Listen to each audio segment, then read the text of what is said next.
រឿងស្នេហាជួបនាងណាក៏បងប្រាំង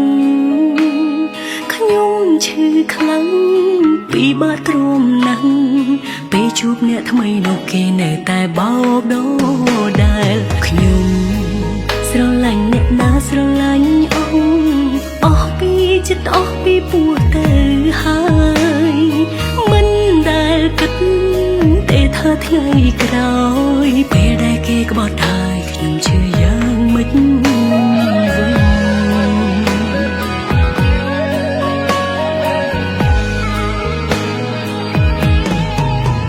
បងសំដែងសំហើ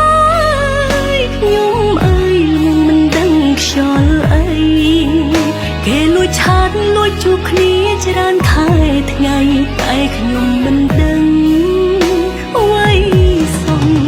ខ្ញុំស្អប់ណាស់ស្អប់មនុស្សសំដែ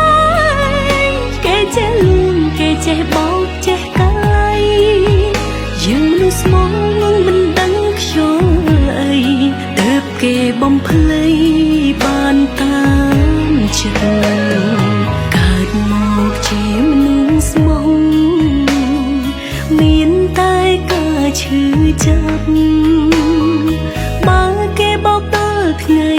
ស្លាប់យើងនឹងឈឺចាប់គ្មានថ្ងៃប្រែកុំល្អ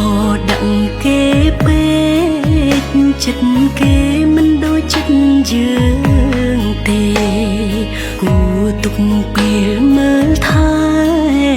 ជីវិតខ្លួនឯងឲ្យល្អ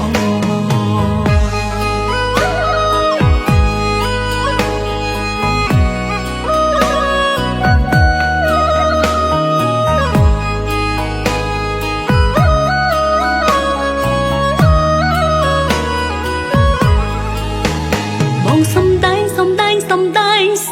ហើយខ្ញុំអើយងងមិនដឹងខ្យល់អីគេលួចឆាតលួចតាក់ទងគ្នារាល់ថ្ងៃតែខ្ញុំមិនដឹងអ្វីសោះខ្ញុំស្អប់ណាស់ស្អប់មនុស្សសំដែងគេចេះលួងគេចេះបោកចេះកាយយើងមនុស្សស្មងគ្មានដឹងខ្យល់អីទើបគេបំភ្លៃបានតាមចិត្តកើតមកជាមនុស្សស្មងមានតែការឈឺចាប់បើគេបោកដល់ថ្ងៃស្លាប់យើងនឹងឈឺចាប់គ្មានថ្ងៃប្រែកុំល្អដាក់គេពេកចិត្តគេមិនដូចចិត្តយើងទេគួរទុកពេលមើលថែជីវិតខ្លួនឯង